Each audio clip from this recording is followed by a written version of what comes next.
All right, so we are continuing a look at the subject The Stones Cry Out, which deals, in this case, with archaeological evidence for Jesus. This is our third Sunday looking at this. We've already gone through a number of things. We said the reason for this is because there are a lot of uninformed claims about Jesus. There are people who still persist in saying he didn't probably exist, although the majority of scholars has put that to rest. There's enough evidence outside of the Bible from hostile witnesses, you might say, to confirm this. There are whole books written on the evidence for Jesus outside the Bible. But there are others who say the Gospels were put together a couple hundred years after the event of Jesus, and they made up their own Jesus. They made up a Jesus of divinity, made him a supernatural being based on some Greek myths. That the church theologically created this, as some would say, like Dan Brown and his novel, but based on Bart Ehrman's writings about this, that this was a political thing at the Council of Nicea. In order to propel the Western Church forward, they made Jesus a divinity and followed him, and so it was gained authority over other people for political purposes. All these things circulate out there, and whether you hear them just in common discourse, you certainly see them reflected in some of the programs that claim to be historical programs, or other types of educational programs on TV. So I want to make you aware of these facts. So Christians need to master the case for the historicity of Jesus. If he didn't live, then he didn't die, and if he didn't die, then we won't live, because we'll just simply die. All the promises of God rest in someone who actually came here, was made like us, lived like us, died for us, and then rose from the dead. And we don't have evidence for that. If we aren't convinced of that in our hearts, we're just believing a story because it works as good as any other story. Then, of course, we don't know the gospel, we don't know the Lord, and we don't have salvation. So these facts are what our faith is founded on, and that's why it's so important to know them. Here's what we've looked at so far: the historical pictures of Jesus that were drawn through the archaeological record, in catacombs, other places, historical places Jesus saw. We're saying in this case, the description of these places are quite accurate when they talk about how many steps descended into a pool, or what happened here or there. After AD 70, when the Romans destroyed the city and the temple, and a lot of Jews were scattered, much of that direct information was lost. Things change over time. And if you're talking about the Gospels being written much later, not by witnesses, how could they account for these details? Because archaeology has uncovered these structures, and they compare exactly with what we read in the text. Historical people Jesus knew, not just, archaeology also at one time didn't mention Caiaphas or Herod or Pontius Pilate or many others. And now it does. Now we have archaeological reliefs or tablets or things either written by them or written with their names on them, so that we can confirm the people around Jesus. And then we talked about the historical culture in which Jesus lived, and that's where we are right now, looking at some of that. We looked at the whole subject of crucifixion. Now today we're going to look at the burial and the resurrection of Christ. And then we'll conclude by looking at historical witnesses of Jesus' divinity. So right now we're in historical culture that Jesus lived. We had all the look at the crucifixion, the manner of crucifixion, archaeological examples of crucifixion. Now we're going to move to the place, according to history and with some archaeology, to where Jesus was crucified and buried, rose from the dead. So there are actually today, if you go on a tour, we take you to two sites. We take you to the Church of the Holy Sepulcher, which is indicated right here on this map, all right? And we take you to another place outside of Damascus Gate, which is basically called Gordon's Calvary, or the Garden Tomb. Okay? this has been identified at least since the 4th century AD. This was only identified out here in the 19th century by General Gordon, who was a mystic. There was a lot of, so I won't go through all the pros and cons of that. I have a book that covers that. But basically, it says that Jesus was laid in a newly hewn tomb in which never a man had been laid. It was a family tomb. It had been recently made. When we come to the garden tomb, way up here, we have a complex of tombs, but their first temple period, which is 1,000 years earlier. 1,000 years, 500 to 1,000 years earlier. Okay, so they really won't qualify. And when we come to the Church of the Holy Sepulcher here, as I'll show you, there are tombs, Roman tombs from the 1st century, which will qualify.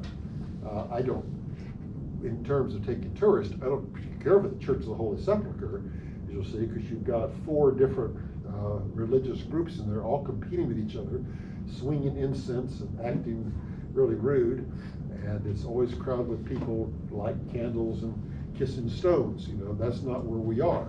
The garden tomb is preserved by an evangelical group. That's where we have communion services, and it fits what we expect things to be. But we're talking about archaeology. What can it show? And so my money's on the Church of the Holy Sepulcher here. So this is what it would look like today. The Mount of Olives is behind you in this picture. The Dome of the Rock just a little down from that. And then over from it you have these domed buildings here, which one is the place where you have the site of the crucifixion, and then you have the other over here, the site of the burial and resurrection. Those are the things that make this up. So we can look at these two things just in cross-section. Originally, you had a stone quarry there. Archaeology has shown us that. Excavations have said there was a stone quarry here. That's a place usually used for executions. It's outside of the normal city a bit, but enough to where people will pass by. And the whole idea of crucifixion was as a deterrent. It was something to make the common person say, you know, Mom would grab the little boy by the ear and say, if you keep acting like that, you end up there, you know. Oh, no, no. So, you know, it would make an impression early in life of guilt, the punishment for that. So when we talk about Golgotha, the term that's used, it's an Aramaic term that means skull, something like that. Now, it can be a shape of a skull, it doesn't say that. And skulls usually are indicative of death, right? That's why you have a pirate's flag with a skull, or you have in the medicine cabinet a bottle that has the skull and crossbones, you know not to drink that. It's just a symbol of death. And so this is probably the idea, a place of death, which would be this quarry.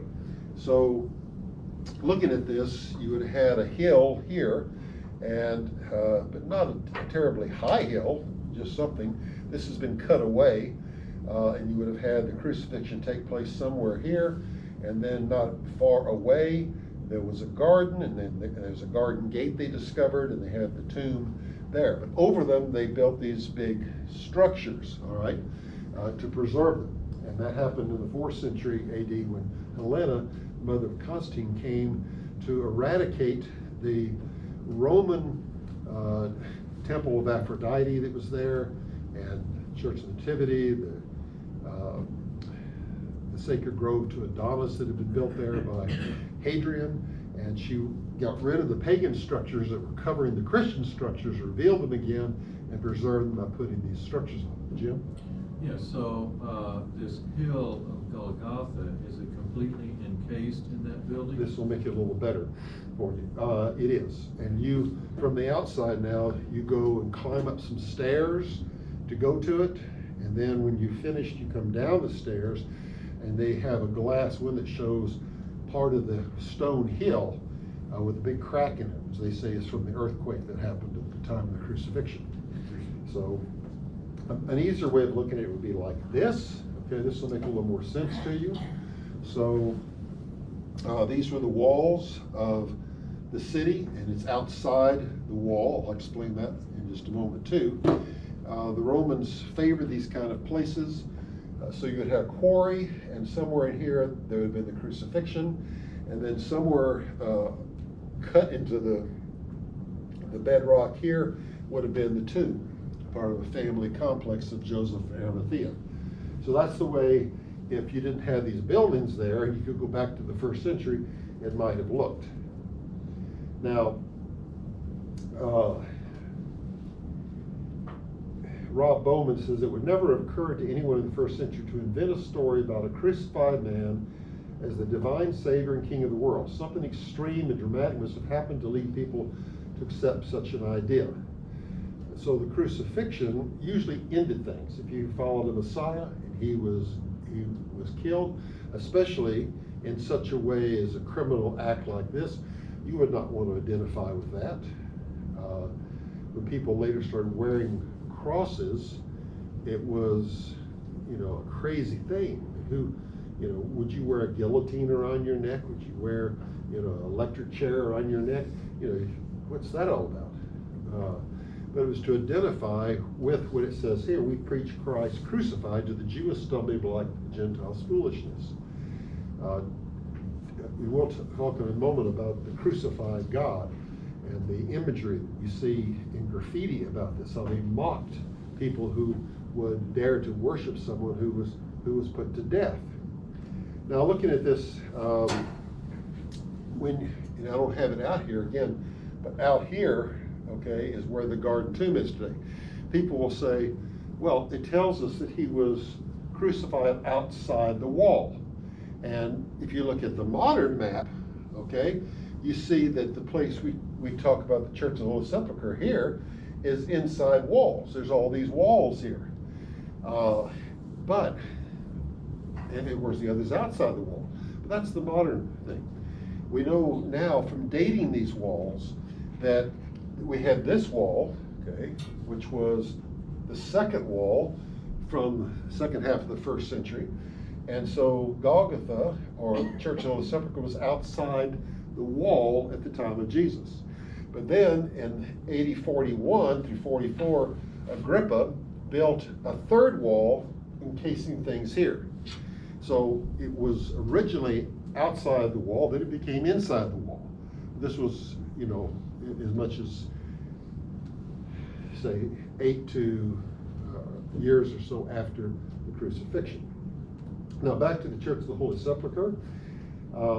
This is what it would look like currently, and I'll give you a photograph here. Here's the site of the crucifixion, the smaller dome, then the larger dome. Going inside, here's what we're looking at again. We'll look first at the smaller one, and there's the site of the resurrection next to it, so you see it over on that far side, the big dome, rotunda. Now looking inside, here's what you would see today. And what I'm showing you is not just that we have this beautiful thing, but they started excavations in 2023, June, this last year, to prove that the edicle, that's this big thing here, was revered as a holy site prior to the building erected by Constantine in 330 AD. In other words, can we go back even further than that? Evidence came from Latin inscriptions and a hoard of coins buried beneath the floor. So there's the entrance. So you would have had originally a tomb with a rolling stone like that. There's very few of these. In fact, only wealthy people would have had a rolling stone. Others would have been a plug type of tomb. It looked like I guess a little Lego thing that you poke into the tomb entrance. Most tombs are like that. There are a few rolling stone tombs left. This one's up toward the Galilee. So it's hard to get this picture because there's a highway right in front of this, and you can't. You have to stop, get off, hide behind the railing, hope you don't get run over, and then take the picture. So, is that what you did? Sort of. Many times. She could tell you. Yeah, it looks so calm and out in the snow. Here's another one. Now, this is from the inside where they prepared the body, then it rolls over. So this is a rolling stone tomb. These structures date to the 1st century, so this is telling you we're looking at because this rock door tomb is very similar to the ones described in the Gospels. So was that a tiny rock under it holding it in place? Yeah, they had a trench that this, or what do you call it? A trench. Yeah, that the stone fit into. Yeah, It it's had not made walls of on dirt. both sides, and it usually it rolled down, had Yeah. some kind of thing that made it roll down, made it extremely hard to get it up. So if you didn't put something there, it would just roll down in place. So here's the excavation that was taking place, and under the 4th century slab, archaeologists found a second piece of marble, an inscribed cross. And National Geographic supported this. So this is the cross that was under this slab, okay? And you remove this part from the 4th century AD, you found an even earlier So cross. this is the floor that you're walking on when you're in that rotunda? No, this is inside the tomb itself. Okay. So this is even lower than that, okay? See right here, okay, it's down in there. That's the floor you're standing on. So the tomb would be down lower, and so. But the bottom left picture is what I'm talking about, where the cross is. Yeah.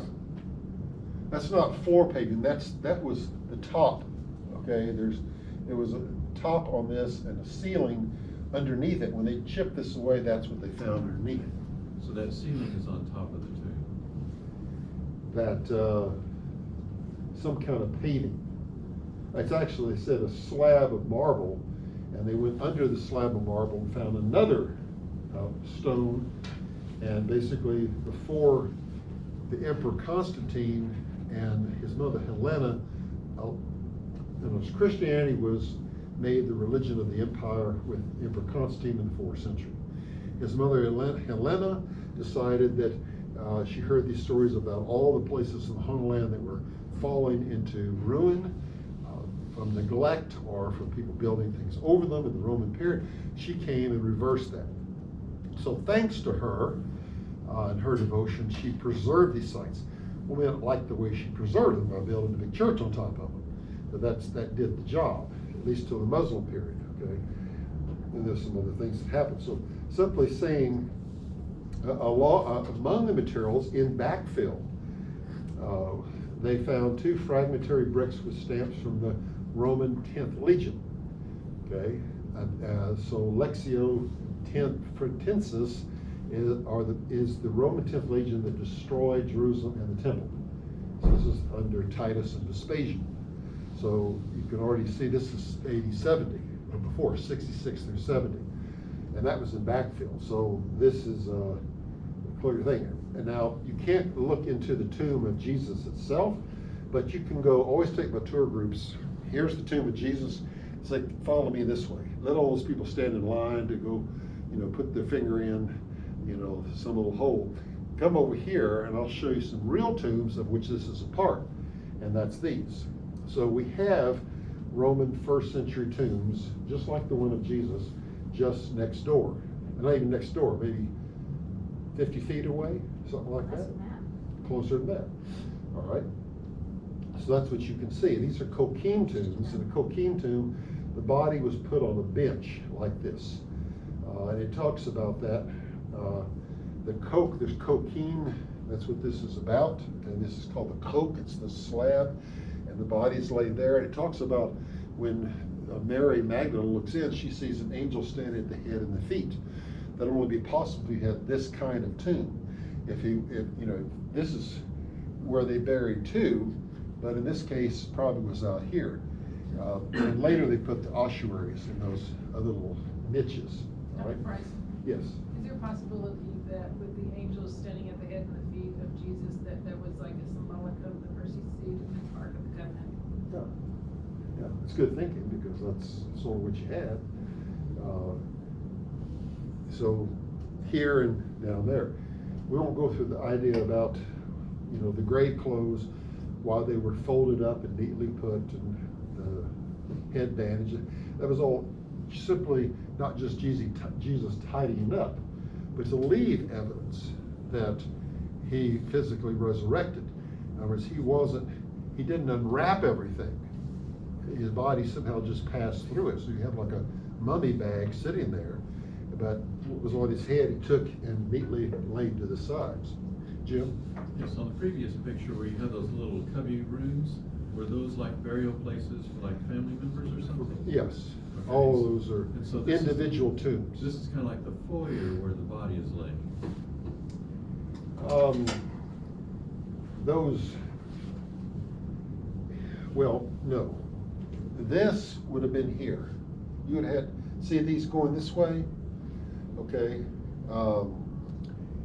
They have it laid here, but it eventually would have been put inside there. It was still preparation. People laid him there, and they were coming back the next day to finish the preparation, because it was a Sabbath that ended. So remember, that's why they visited the tomb Sunday morning. That's kind of a main common room there, and then you've got all these little cubby holes with people, right? Well, it's just, The bone boxes. I'll show you in another picture this a little more clearly. You got to think about there being a wall here and these individual slots going this way right behind this, okay? So what you're seeing on this side is the same here, it's just cut away. All right, so archaeology and Jesus' resurrection. One of the things that has come to light, actually came to light in the 19th century, but people didn't know how to equate this, and it's become a good argument. It's called the Nazareth inscription. So the Nazareth inscription is a Roman edict, possibly in response to requests from Jewish leaders who were outraged what they believe is the theft of the body of Jesus Christ by apostles who sought to fake his resurrection. It's thought to have come from Tiberius, or either the Emperor Tiberius or the Emperor Claudius, who ruled shortly after Jesus' resurrection. Now, here's what it says. It says, an edict of Caesar. It is my decision, graves and tombs, whoever has made them for the religious observances of parents or children or household members, these remain undisturbed forever. But if anyone legally charges that another person has destroyed or has in any manner extracted those who have been buried, or has moved with wicked intent those who have been buried to other places, and I've highlighted that because it fits our gospel accusation, okay? Committing a crime against them, or has moved sepulchre sealing stones, also what happened in Jesus' case. Such a person, I order that a judicial tribunal be created, just as concerning the gods and human religious observances, even more so will it be obligatory to treat with honor those who have been entombed. You're absolutely not to allow anyone to move, but if so, I wish that one to suffer capital punishment under the title of tomb breaker. Okay, this was apparently something that was not considered a criminal offense. This is dated to around 40, starting 41 or later. So it's either the Emperor Tiberius, which had been before that, or the Emperor Claudius. And now, this stone was, actually it's in France, in the museum. It was found during the 19th century in Nazareth. That's why it's called the Nazareth inscription. It was found under a time when the French had some occupation, and so it was shipped to the museum in France. And that's where it is today. But notice these lines that I mentioned, these are key. Cast out those buried, remove them to other places, let no one move, or they'll suffer capital punishment. The expressed concern was more than robbing artifacts from graves, but removing bodies. That's the key thing. So why would there be this kind of response, an edict from Caesar? Well, because we know what happened, okay? Right. Because So, about 40 years after this, that means that the government was starting to get worried about these Right. guys. No, this is 10 years after the resurrection. well, a little less, but yeah. Okay, bullseye, good catch, you're right. But see what happened, immediately there was some kind of conspiracy and maybe some trouble. But as Christianity begins to spread from region to region to region, and they proclaim the resurrection, now this is something insidious. It's spreading throughout the empire that there was a resurrected Jesus, and the whole reason was because someone let them steal a body. Okay, and Randy, this is about the time that Paul was running around the Roman Empire preaching A Christ. little before that. Okay. He's in the 50s. Okay. 40s, 50s, yeah, could be. So here's what we know from history. This is Roman sources and Jewish sources. The penalty for soldiers who fell asleep on duty was death by your comrades. Polybius records how a superior officer would investigate, and then the fellow soldiers would join in the execution. Jewish temple guards did the same for even lesser charges. Those who fell asleep on their duty, let someone possibly come in. It is believable that the soldiers guarding Jesus' tomb would say they slept. Well, is it believable that they would say they slept unless they and their officers had been bribed, a plea bargain, to be exempt from punishment? Now, the punishment was often they stripped the people of their clothes, and they set them on fire and burned them in it. Okay? It was capital punishment.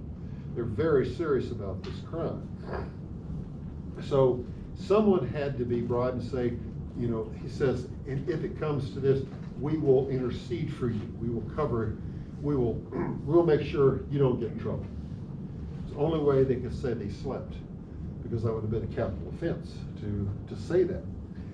So historians ask, which is most believable? Did the guards fall asleep, or did the Jews bribe them to say they slept? Did the disciples steal the body, or did he get up and walk? Okay, which is one claim. Somebody wrote the Passover plot. Jesus really didn't die on the cross. He just got really hurt, and then in the cool tomb he came, swoon theory, and he just walked out on crucified feet and everything, got away. An exceptionally unlikely event. Yeah, yes, that's right. Well, because it was the Romans' job to make sure they were dead. Didn't happen. I know you're pressed for time, but I live next door to a man who's a historian, PhD historian. Yes. He's an unbeliever. And I asked him one day, I said, as a historian, what do you think happened on that day when Jesus rose from the dead? He was silent. He didn't answer, he didn't say anything, because he knew that there was no evidence for any refutation. Right. So, we call this fake news. If the disciples had in fact stolen the body, why did not the Roman authorities relentlessly pursue them for the capital crime of grave robbery? Okay, how hard is it to find a dead body? Okay, they know who the followers are. They appear in public. And they get arrested, but they never, are accused of this, even though that was the accusation. Reading the Gospels. Okay? Is this the founding of CNN right here? Sorry, I had to get that in. That's right. The disciples appear in public, address crowds in the following days following the soldiers' accusation. So, if the evidence said something normal happened, we'd have had more than enough. If the evidence said that Jesus' corpse was being moved, we'd believe it. The evidence we have is much more than these other events of the time. This is teaching passed down from generation to generation. We have reports. The whole Christian movement never has started if Jesus had been dead. Just end of story. So we have all this. So reason it is considered believable is because it actually happened. Now, let me move to another piece of evidence here. I have to do this with some qualification, but here's a passage in Acts 1. So the passage is after the resurrection, the disciples are meeting together. The ascension has taken place. They've got to get to business. They're supposed to be witnesses, beginning Jerusalem and Judea and Samaria and those parts of the earth. And so, having that mandate, they say, what are we going to do? There are supposed to be 12 of us, there's only 11 of us. We need to appoint someone in the place. So Peter talks about this. He says, look, he said, brethren, the scriptures had to be fulfilled, which the Holy Spirit foretold by the mouth of David concerning Judas. Now, did David write about Judas? Well, he wrote about Ahithophel, who was a type of Judas, just as David was a type of Jesus in his sufferings and what he experienced. Ahithophel betrayed Jesus, or Ahithophel betrayed David, okay, and the same thing happened in the case of Judas. So they're seeing that one was simply God's way of showing what would happen in the future. And it says, he received his portion in this ministry, but now he's dead. And in the text from the Old Testament that talks about this, it says, let his homestead be made desolate, let no man dwell in it, and let his office another man take. So they said, we got to find a substitute for Judas. It is therefore necessary that of the men who have accompanied us all the time that the Lord Jesus went in and out among us, beginning with the baptism of John until the day he was taken up from us. So this is someone, got to find someone who has been with us since it all began. They were there from the whole time, and they saw everything. It says, one of these should become a witness with us of his resurrection. And they put forward two men, Joseph called Bar-Sabba, who was also called Justus, and Matthias.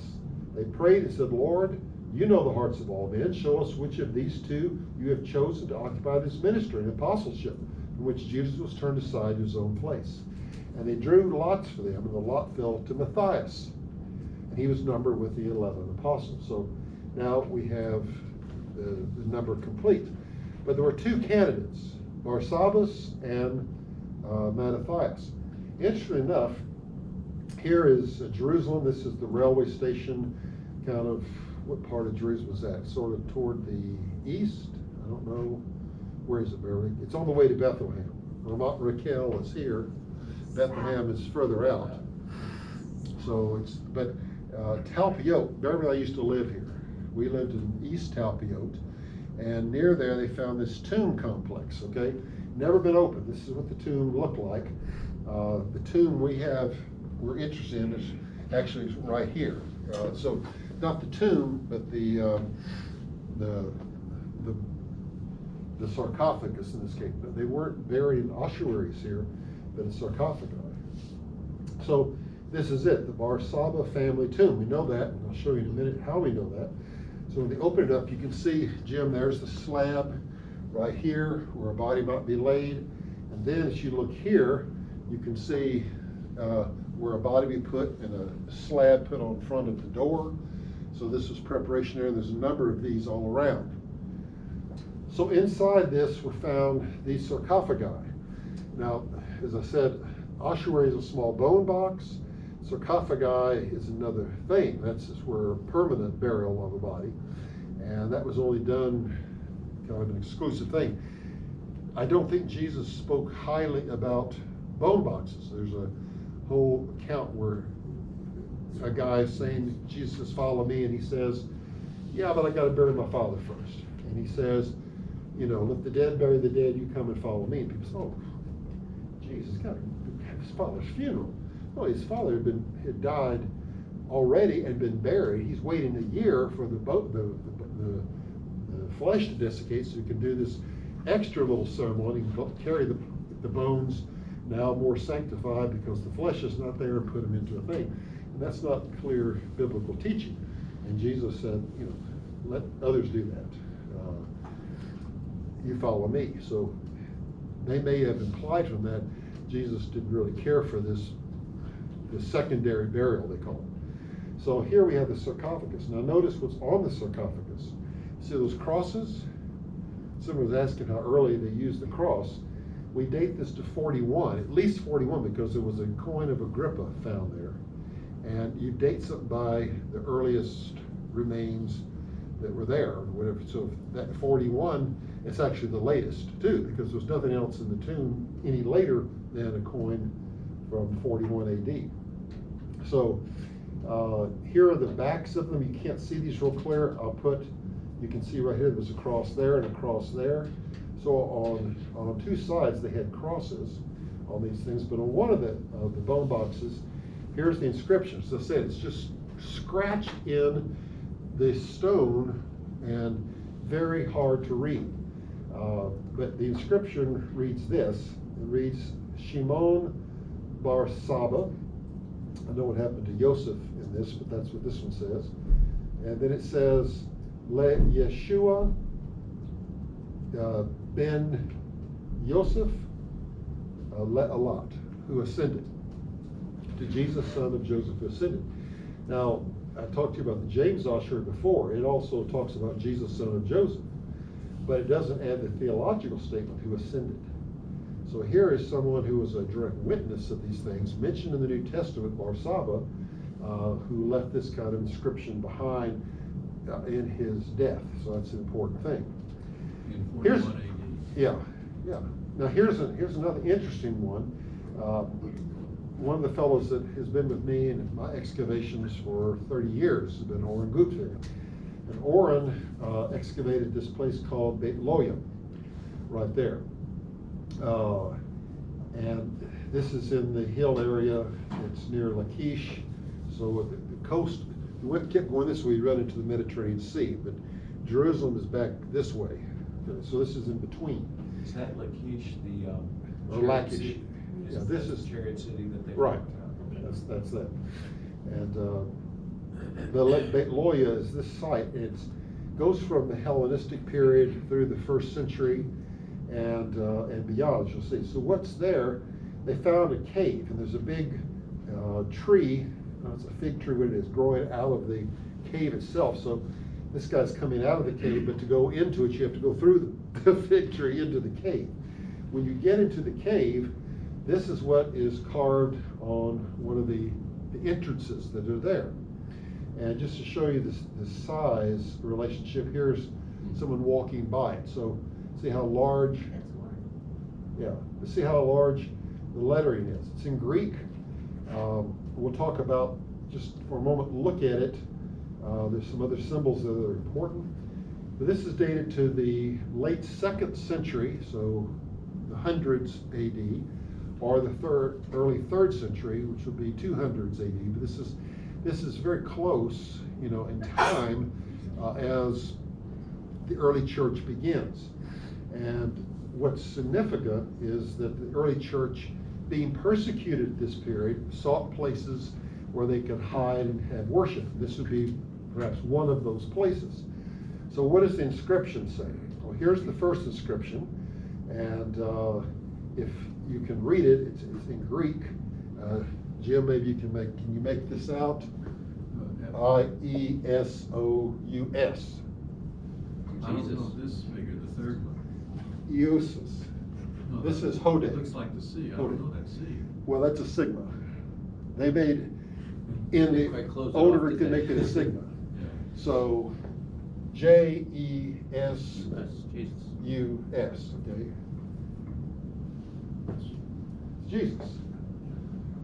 That's his name in Greek. And then we have the next term, Hode, that means present. And you put these together, it's interesting. I mean, they're putting, these are capitals, so using uncials, and they're mixing it with maybe some kind of lowercase, but anyway, it doesn't matter. So it literally means Jesus is present. So, well, how do you know this is the Jesus of the New Testament? A lot of people were named Yeshua or Jesus, right? Well, two things you saw as you came into the cave.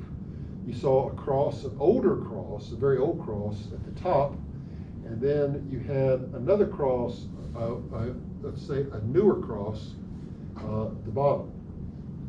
Now this is more like the starogram I showed you last time, the written letters. And what's this about? Well, obviously it's a place of Christian veneration. This is a place where Christians are meeting, and they're saying Jesus is here. And it comes from the passage we have in Matthew where it says, where 2 or 3 are gathered in my name, I am there. I'm in your midst.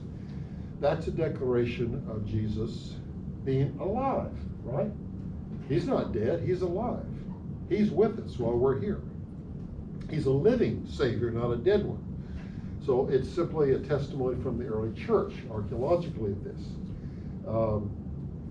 So I just showed you some of the things we have on the resurrection.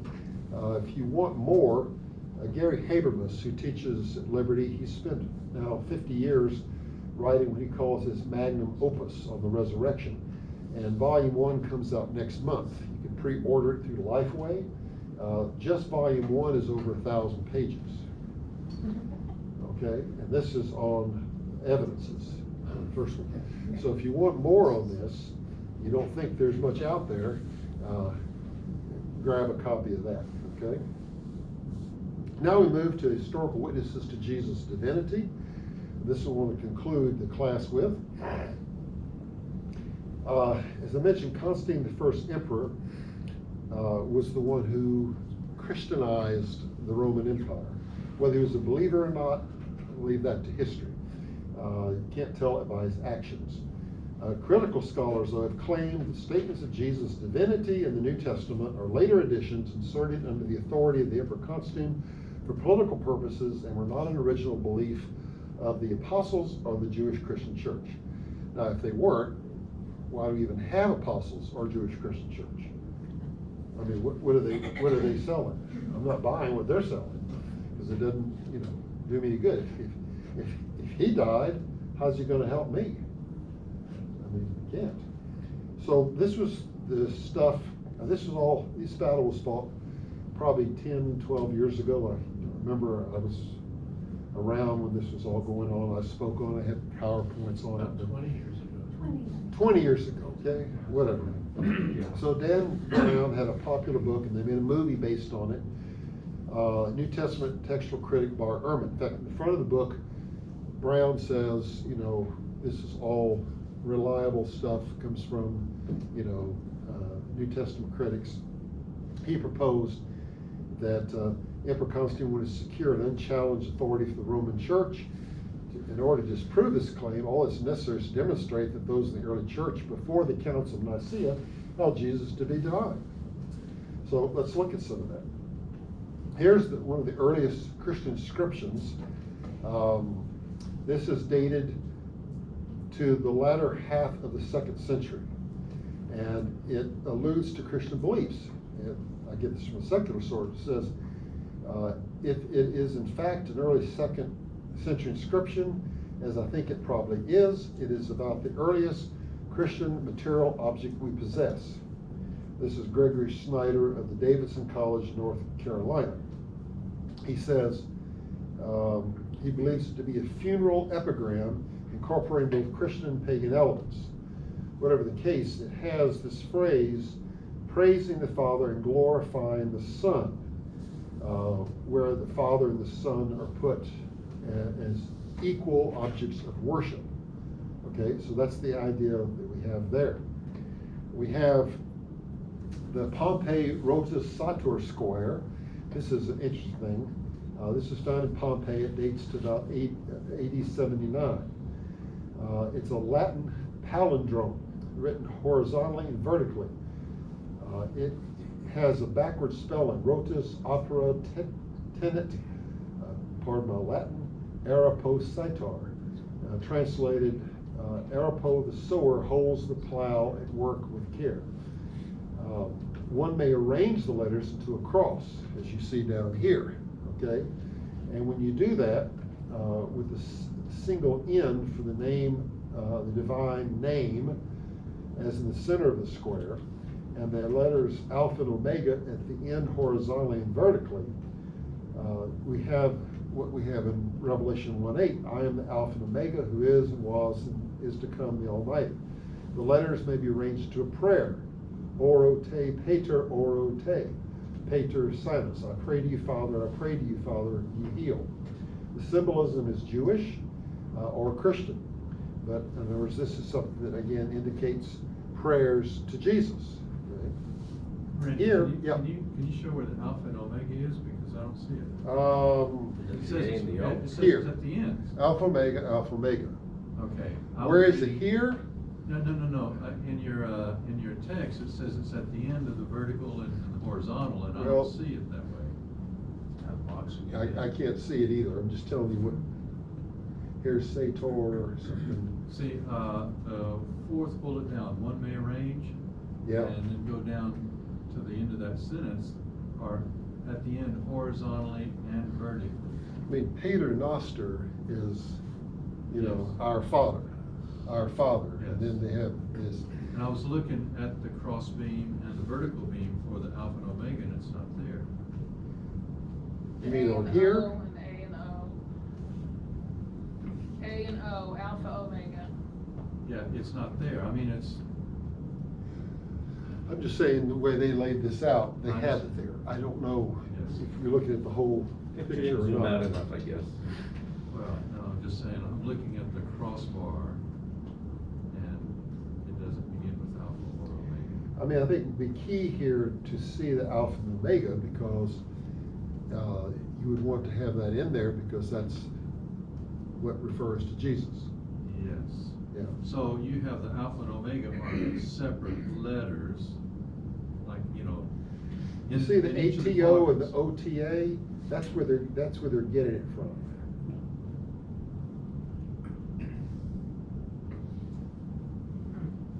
In Let me other ask words, the question differently now. So you've got 4 letters that are in the 4 quadrants, so forget about the vertical beam and the horizontal beam. Yep. You've got 4 quadrants, and that's where the alpha and omega are, in those 4 quadrants. The single letters. well, they've arranged them. I'm saying this. I understand. They've arranged that based on this. On this, okay. Which they say is palindrome. So you have to read. It was more or less, maybe, this means nothing to someone. Yeah. It's just, but when you reconstruct it, recognize it as a palindrome and do it forward. In other words, a palindrome is something that's written the same way forwards and backwards. So I'm not sure where they're getting the ATO and the OTA, which they're mentioning up here. And Latin is more like English, isn't it? In other words, the P is a P instead of a rho. Yeah, I don't know. I can look into that. I just am copying something that Don't worry about I it. got. Okay. Let's move on, because we got more stuff. This is the Graffito Blasphemo, it's called, in Palatine Hill of Rome, dated to 85 to 95. This is what the original looks like, and this is cleaning it up. So you've got, this guy's name is Alexandramos over here, and it says Alexandramos worships his God. All the letters are in there somewhere. And the God is on a cross, is that right? Yeah. Well, yeah, so the donkey suggests that Yeah. the God worship is the Jewish God, okay, which they would, made it a donkey's head, anything like that is just something worthless, something stupid. We draw caricatures of people with animal heads. That's the idea. So notice he's crucified, the legs are on either side, Yes. like we showed last time, and they're mocking, but they call him his God. Yes. And the idea is that this guy is worshiping this kind of thing. God on Being the mocked cross. for worshiping Jesus. Well, if he wasn't divine, he wouldn't worship him. Yeah. So again, we're documenting Yes. early examples Yes. of the worship of Yes. Jesus as So divine. you said they were mocking, but even in that's early proof. that- Yeah, right. that the From belief a was hostile on the cross. source. This is not someone who believes or worships Jesus. He's saying this is what the person he's mocking does. Yes. All right. Still good proof. There is a prison near Meggido, and the Meggido prison, they were working in there and they found something under the floor and began to look at it. It was this large mosaic. And part of the mosaic, the one on this side, right here, we look at it. Here's where Meggido is located, near Jesus' hometown of Nazareth. Originally, there'd been a church here, some kind of a small church, and the floor of the church had these mosaics, because you look at it, here's another picture a little closer up. Here's the actual mosaic of one, but this is early Christian symbolism. You know the ichthus, the fish, okay? Each letter of the Greek word for fish, ichthus, stands for Jesus Christ, God's Son, Savior. So it's an anagram in this case, or an acrostic. And that corresponds to the first line of the square at the bottom. Right, and there's the fish right in here. Okay, so you see that. Now the other inscription next to this is this one here. And it has abbreviations. They used a lot of abbreviations in Greek. But this abbreviation is for the God, Jesus, It says, the God-loving Akeptos has offered this table to the God Jesus Christ as a memorial. So what are they doing? This is within a church. This is where they had the Lord's Supper. Someone gave them that, and then the inscription says, this is who did it and why. This is dated to the 3rd century AD, 200s AD. It's the oldest known church in the Holy Land. It shows one that Christianity was established early in the land, here in the Jezreel Valley, and it mentions Jesus being worshipped. Okay, so this is Theos, God.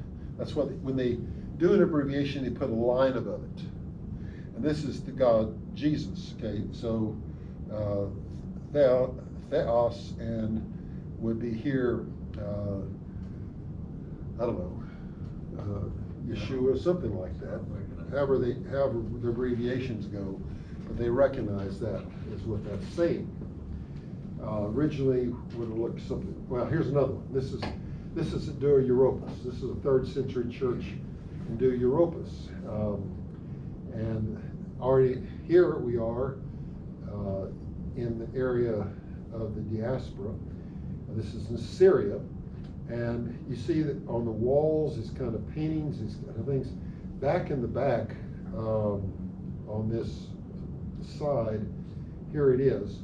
It shows Jesus healing a paralytic, stilling the sea over here. Allusion, he alone stretches up the heavens and treads in the waves of the sea. Citation from the Old Testament idea. These are miracles of Jesus. He has to be a divine figure to be able to heal or to walk on water. And so these things are recorded early on. And what's the important point? Well, according to the critics, the Gospels weren't even written yet. These are people writing this stuff and testifying to this before the Gospels were even written from their perspective. And it's still another 200 years before Constantine comes up and tries to, deify Jesus. So this is all already there. It's probably 100 years. You said this is 3rd century. Yeah, 100 years. Yeah. But the other was 200 years, if you go back. We also have early New Testament Greek manuscripts. These are archaeological finds as well. In this case, we have, the earliest we have dated is 125 AD, Papyrus 52. It's part of the Gospel of John here, and some others. What's interesting about these early manuscripts, if you put them on a chart like this and show what portions of Scripture they're dealing with, they all are references to Christ's deity. And okay, so that's in the Gospels. But these Gospels date well before the time of Constantine. So obviously it wasn't started at Nicea. It denies that because we have these manuscripts that clearly attest to it before that time. And the earliest one we have is 125. Right. Dr. Price, what's the, in parentheses at the bottom, Roman numerals 3:4, Roman numeral 3 under P75? Are those years or dates? Because the others are Well, those are the AD. dates. Those are dates. So 3:4 is like AD 3? 3rd, 4th century, Oh, 3rd century, Okay. 8200, something like that. Okay. Approximate dates. I put in that on a chart. You can see the crucifixion over there at 33 AD. We have that rotas square at 100. We have this one manuscript I showed you right in here between 100 and 200. The Alexamenos Graffitio could be 200, some place it even before 100, depends on how you date it. The Meggido church inscription and the Dura Europos church are right here. But way over here is the Council of Nicea still. So all of this predates that. So there's no reason for... You don't have the Ryland's fragment there because that brings us closer. That's 125. Ryland. 125? No, I don't have it there. You're right. I didn't. This is one of my charts, somebody else's chart, so I added my stuff. I didn't put it on there. Sorry. If you can edit it. I'll edit and do that. So I'll just summarize here the archaeological evidence for Jesus. Jesus, the son of Joseph and brother of James, who was buried in Jerusalem in the middle of the 1st century, existed in the early middle 1st century. That was from the James ossuary, which some of you saw on a previous class. Jesus was crucified, which probably killed him. Probably, certainly killed him. Okay, from the way we've shown crucifixion took place. A crucifixion victim could be buried. And we see that. They said, oh no, they just left him on the cross for dogs to eat or wild animals to eat off the cross. No, they didn't. And New Testament's very clear. They removed him. It was the Sabbath day. It was before the Passover. They moved the bodies. That's when they broke the legs. And would a common criminal get a proper burial? Well, yes, they did, because we found the only examples we find of this were in bone boxes where they had a proper burial. Jesus was buried, thus was probably dead, in a now empty Jerusalem tomb just outside the first century city walls. Grave robbery was an offense that may have particularly associated Nazareth, where Jesus, the New Testament says Jesus lived, mid-first century. That's the Nazareth inscription. Despite his crucifixion, Jesus was considered divine by some within a 50 to 175 years of his execution. In other words, veneration of Jesus as divine started very early. Remember, archaeology is a very tenuous thing. We have less than 1% of all the archaeological sites that could be excavated. There's very little data that has come out that may have survived, be found. But look what we have found does. Imagine if you had everything, okay? Which you can't. But in the early 3rd century, 200 to 230, Jesus was held to be divine in the Judeo-Christian sense over a century before the Council of Nicea. The 1st century biographies of Jesus in the New Testament have been repeatedly verified by archaeological discoveries related to places, people, and culture, which should encourage us to trust them on matters we can't independently verify. All right? Not that we have faith in these things, but it's nice to know that our faith is founded on facts. When we have John saying the things which we have seen with our eyes and heard with our ears, which our hands have handled concerning the word of life. 1 John 1:1. That's a clear statement that these things really happen. Luke goes on to say in Luke chapter 1, things which we have carefully researched and that we have, compared counts and everything. It's all been done to prove to you that it really happened. Origen said it this way: what good does it do to me if Christ was born in Bethlehem once, if he is not born again in my heart through faith? So what I want to say about this is the importance of these archaeological evidences are to drive us to the Lord to say thank you for leaving this behind. To any person who really is a rational person who wants to examine the evidence, it may not lead him to faith, but it will lead him to not deny these facts. What he does with those facts is between him and God. But it brings us to the point where we say these things happen. As you know, I have books on this. Some are even other books that aren't on there, but both the handbook and the Stones Cry Out cover this material.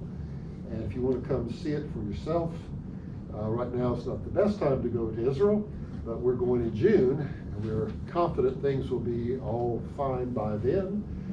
We are going to Turkey and Greece in April, and some of you are going with us, and that will be a great trip too, to see where the apostles carried this message after that.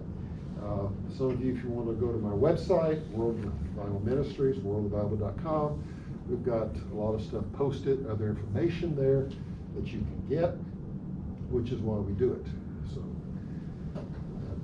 So next week we're going to be starting with the Dead Sea Scrolls. We're going to look at what the Dead Sea Scrolls are all about. In the next weeks we'll look at how the Dead Sea Scrolls help us better understand and interpret the Old Testament. And the next week, how the Dead Sea Scrolls help us better understand and interpret the New Testament. So we'll look at what the Dead Sea Scrolls are really all about. And that'll take us through the next 3 weeks. Randy? Yes, sir. The 33 AD date of Jesus' crucifixion, is that, as far as...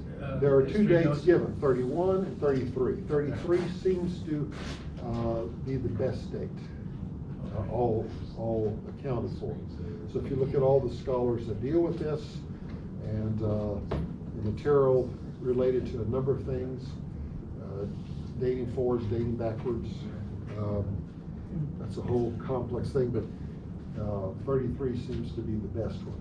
also based on the date we have in the 70th week of Daniel. 70 weeks talks about there until Messiah is cut off, this kind of thing, 483 years. So when you figure that in, it looks like somewhere around April 9th, 33 AD is the right date. And the date of his birth is? That's still in dispute. BC. That's more in dispute because Yeah. we don't know how old Jesus was. It says being around 30, okay? But that 30, he could be 32, 36, you don't know. I mean, there's a lot of leeway there. It's just that he's in his 30s, is what they're saying. And I wish there'd been more. Maybe they didn't know. I don't. His ministry lasted 3 years? 3 years. Yeah. Yeah. I thought it was 3.5. Huh? I thought it was 3. Well, I don't know. I don't know. Just roughly 3 years, we say. Graham may be more. You may be more astute in terms of actual calculation. I don't know.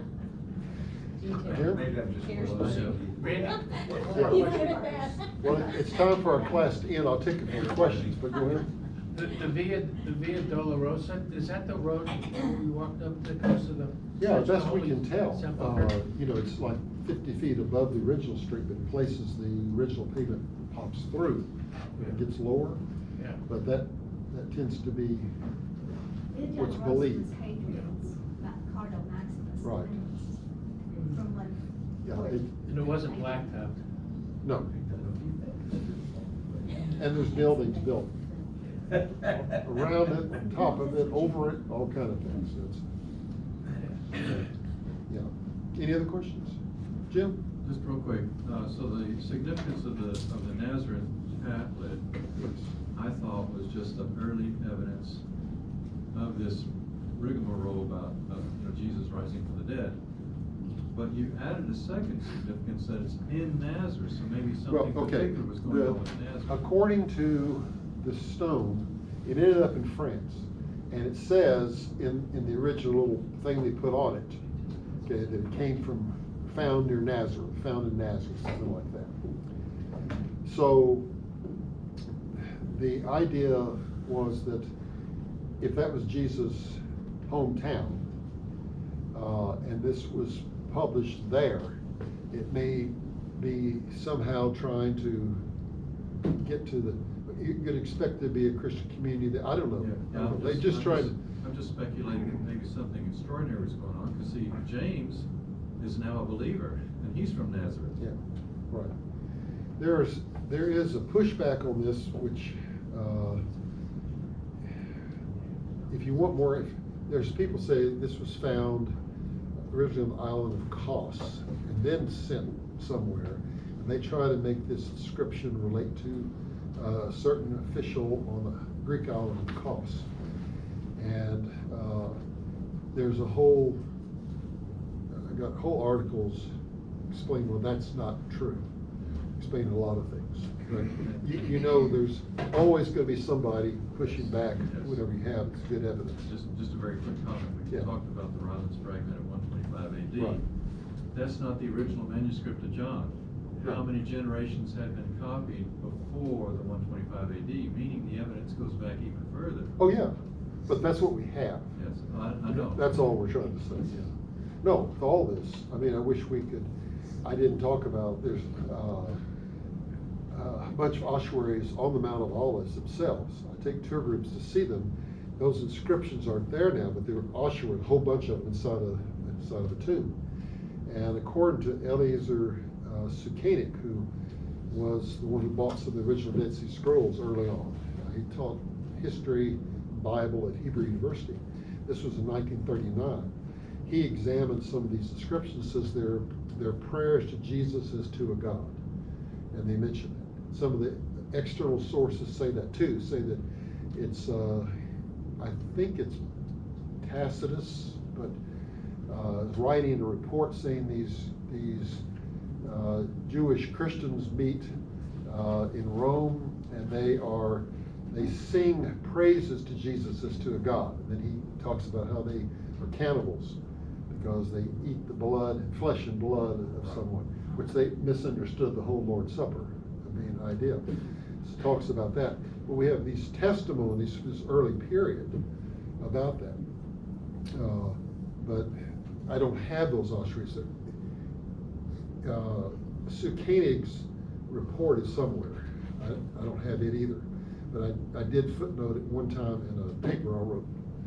But it's simply early evidence that the early Jewish Christian men on the Mount of Olives, right after the destruction of the temple, burying their people, would put on these boxes like they did in the catacombs of Rome, saying, you know, Jesus, help me, Jesus, save me, Jesus, you know, have pictures of him as the good shepherd, all of that. So again, that's all veneration of Jesus very early. All right, well, let's pray together and we'll be dismissed. Father, thank you for just the reminder that you came, that you died, that you rose again, and that you're coming again. And all of that because it really happened. So we have a real and expectant hope that we'll see you face to face. That every day, Lord, we can see you in the sense as we come to the scriptures, your word is plain. We know that you're in our midst whenever we are together, especially in corporate worship like this, because you are the living Savior, you're God. It's beyond our capacity to understand all these things. But we do know, Lord, that it is true because you left these evidences behind. There's so much more that will come to light. But Lord, this is enough, sufficient for us to know that those who wrote these things were eyewitnesses and spoke the truth. And we thank you for that. Give us a good week by your grace. In Jesus' name.